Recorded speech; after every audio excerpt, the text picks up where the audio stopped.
खुलुमबाय आं सिबिरानि ब्रह्म नोंथांमोनखौ आंनि एसबि बड' निउज चेनेलाव गासैखौबो बरायबावनाय थाबाय नोंथांमोननि थाखाय आं गोदान मोनसे भिडिअ लानानै फैबावबाय अन्नानै भिडिअखौ जोबजासिम नायलांदो दिनै मागो दाननि 1 खालार मागो दमासि फोरबोनि बयनिसिमबो गाहाम हामलायनायखौ जासिहरनाय थाबाय भेलागरनि जोंनाय अरा नोंथांनि नखर आरो नोंथांनि गामियाव जाहाथे गोजोन लाबोयो आरो गाहाम रादाब लाबोयो बेनि थाखाय गाहाम हामलायनाय जासिहरनाय थाबाय एसबि बड' निउज चेनेलनिफ्राय जोलुर गेलेनाय आरो जोलुर गेलेनायखौ नायनो मोजां मोननाया जों बर'फोरनि थैयावनो दं जोंनि गोबां बर'फोरानो जोलुर गेलेनानै मुंदांखा जानानै बेखौ फोरमान होखाबाय नंगौ गोबां बर' सुबुंफोरानो जोलुर गेलेनानै बर' हारिनि मुं लाखिबोदों आरो दासिमबो मुं खालामगासिनो दं फिन 67थि नेशनेल स्कुल गेम्स 2023-2024 आव गोबां बर'फोरानो सायख'जादों 17निफ्राय 21 जानुवारिसिम झारखन्डनि रांचीआव खुंजागोन आन्डार 14 अदेबानि 14 बोसोर बैसोनि गाहायाव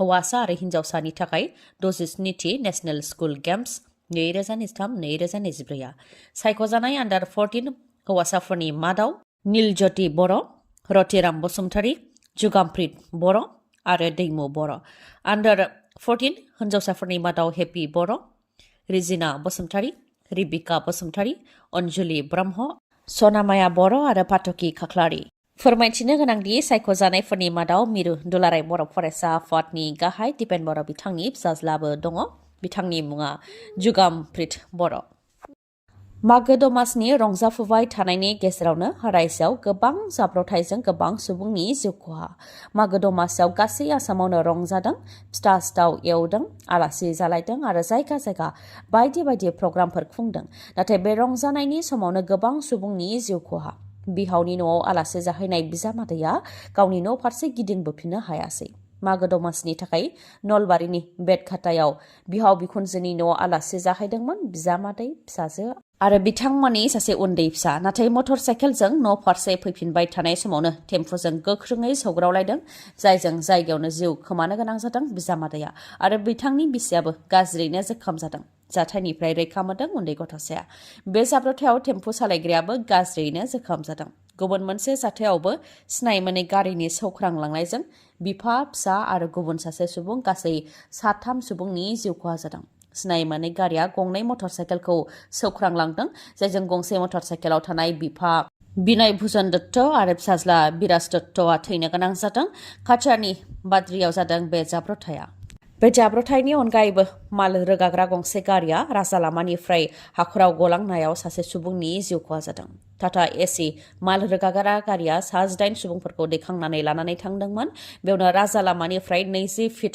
हाखराव गोग्लैलांदों जायजों सासे सुबुङा थैनो गोनां जादों आरो 19आ जोखोम जादों मोनानि समाव जानो मोन्दों बे जाब्रबथाया आरो बे जाब्रबथाया लखिमपुरनि बान्दोदुवाराव जादों लामानि जाब्रबथाय जानायनि अनगायैबो रेलगारिनि सौख्रांनायजोंबो 2 सुबुङा थैनो गोनां जादों गलाघाटनि खुमथायाव जादों रेलगारिजों जाब्रबथाय रेलगारिनि सौख्रांनायाव 2 सुबुङा थैनो गोनां जादों मुंफोरा जाहैबाय गपाल भुइया आरो खानु खेउट बेफोर जाब्रबथायनि अनगायैबो रायजोनि दाब दाब जायगायाव गोबां जाब्रबथायफोर जादों आरो गोबां जाब्रबथायजों गोबां सुबुंनि जिउबो खहा जादों आरो बेफोरनि मादाव गोबां जाब्रबथायानो गुबुननि गोरोन्थिनि थाखायनो जानाय जाब्रबथायफोर मानसि लांखारनो फैनायाव रायजो राजानि आखायाव गोग्लैदों सासे दुथां मोनानि समाव रां दाबि फैनायजों लोगोसे मानसि लांखारनो फैनानै सासे दुथाङा रायजो राजाजों हमजादों आरो गुबुना खारग'लांदों खोला सालमारा मानकाचर जिल्लानि धनुवायाव जादों बे जाथाया धनुवा गाव पन्चायतनि आफादगिरिनि फिसाय आब्दुल कुद्दुसखौ लांखारनो नागिरदोंमोन माखासे दुथांफोरा फोरमायथिनाय बायदिब्ला मोनानि 10:30 रिंगासो समाव माखासे सुबुंफोरा राव होफैदोंमोन जायखौ खोनानानै ओंखारदोंमोन आब्दुल कुद्दुसआ आरो गेट खेवनानै होदोंमोन नाथाय गेट खेवनाय लोगो लोगोनो आब्दुल कुद्दुसनि सायाव दुथांफोरा गाग्लोबदों आरो 10 लाख रां दाबि खालामदों लोगोसे लांखारनोबो नाजादोंमोन जाथायखौ आब्दुल कुद्दुसनि बिसिया नुहुरनानै मददनि थाखाय होज्रिख्रावदों उनाव खाथि खालानि सुबुंफोरा नुजाथिफैनानै आब्दुल कुद्दुसखौ मदद खालामफैदों नाथाय माखासे दुथांफोरा जाथायथिलिनिफ्राय खारग'लांनो हादों आरो सासे दुथाङाल' रायजो राजानि आखायाव गोग्लैदों रां दाबिग्रा आरो लांखारनो नागिरग्रा दुथांखौ रागा जोंनाय रायजो राजाफ्रा बुग्लिदों बेनि उनाव पुलिसनि आखायाव गथायनानै हरदों दिनै 16 जानुवारि दिनैनिफ्राय रायजोआव जागायगोन रेशन कार्ड राननायनि हाबाफारि जिल्लाफ्राव रेशन कार्ड राननायनि हाबाफारिया जागोन 16 जानुवारिनिफ्राय लानानै 25 जानुवारिसिम बे रेशन कार्ड राननायनि हाबाफारिया खुंजागोन जायफोर बिथांमोना दासिमबो रेशन कार्ड मोननो हायाखैमोन बिथांमोननि थाखाय गोजोनथाव खौरां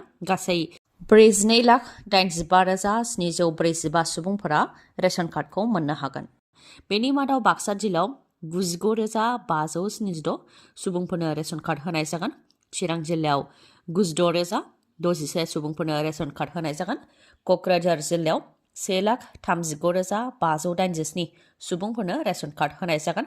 उदालगुरियाव 1,40,373 सुबुंफोरनो रेशन कार्ड होनाय जागोन। बेबायदिनो बिश्वनाथाव 95,561, सनितपुराव 1,31,765, बङाइगावआव 1,11,775, दरंआव 86,925, धेमाजियाव 1,12,126, तामुलपुराव 58,023 आरो बेबायदिनो माखासे। हाग्रामा महिलारिनाव लटारि जाखांदों। मागो दमासिनि सानावनो बिटिसिनि बारग' गाहाय हाग्रामा महिलारिनि नखराव गोजोनथाव रादाब सौफैदों। बिटिसिनि बारग' गाहाय हाग्रामा महिलारि बिथांनाव बलेर' B6 जाखांदों। सान्थिपुर सोलोंथाइ गोनां साख्रि गैजायै ट्राइबेल एस'सिएशनजों खुंजानाय लटारियाव फार्स्ट प्राइज अदेबानि सेथि प्राइजखौ मोननो हादों। बिटिसिनि बारग' गाहाय हाग्रामा महिलारि बिथाङा गिबि बान्था महरै बलेर' B6खौ मोननो हादों। बिथाङा इजराइल आरो पेलेस्टाइननि गेजेराव थाद'नाय गैयै दावहा जानायजों पेलेस्टाइन हादरनि गाजायाव जानाय आदार आरो लोंनाय दैनि आंखाल। रोजा रोजा सुबुंफोरा उखैहाबनानै थानो गोनां जादों। मेगन फिदिंब्लानो जेरैथिंबो खालि सिलिंखारनिल' सावगारि। दावहानि थाखाय गाजायाव जानाय आदार आरो लोंनाय दैनि आंखाल जानायखौ नोजोर होनानै इजिप्टनिफ्राय ट्राकजों जानाय आदार आरो लोंनाय दै होनो थाखाय फैदोंमोन, जेराव सुबुंनि नारा-नाथार जानायखौ नुनो मोननाय जादों। लाख लाख सुबुंफोरा मुथासे जानाय आदारनि थाखाय नारा-नाथार जानो गोनां जादों आरो बे नारा-नाथारावनो 2 सुबुंनि जिउबो खहा जादों। फोरमायथिनो गोनांदि इजराइल आरो हामास उदखारिफोरनि गेजेराव जानाय दावहाया 100 साननि गोबां जाबाय। दावहायाव गाजानि 50% गोबां न' बिल्डिंफोरा सिफाय जाबाय, जेराव गं 142 मस्जिदाबो सिफाय जाबाय, जायजों 85% सुबुंफोरानो न' गैजायै जाबाय। 6,25,000निबो गोबां फरायसाफोरा फरायनायनिफ्राय जानगाराव थानो गोनां जाबाय। 23,843 गाजानि सुबुंफोरा जिउ खोमानो गोनां जाबाय आरो 60,000निबो गोबां सुबुंफोरा जोखोम जानो गोनां जाबाय। अब्लाबो दासिमबो थाद'नायनि मुं लायाखै इजराइल आरो हामास उदखारिफोरनि गेजेराव जानाय दावहाया। बिजनी कलेज र'डआव थानाय बागुरुम्बा टिभिएस श'रुमआ फिन नोंथांमोननि थाखाय मेगालन खुंनो आखायाव लादों। गोजोनथाव खौरां नङासै? नोंथाङा जुदि टिभिएस कम्पानिनि स्कुटि बा मटर साइकेल बायनो सानदोंब्ला नोंथांनि थाखाय सनानि खाबु बियो। मागो दमासि फोरबोजों लोब्बा लाखिनानै बिजनी कलेज र'डआव थानाय बागुरुम्बा टिभिएस श'रुमआ मेगालन आरो स्पेसियेल अफार फोसावदों।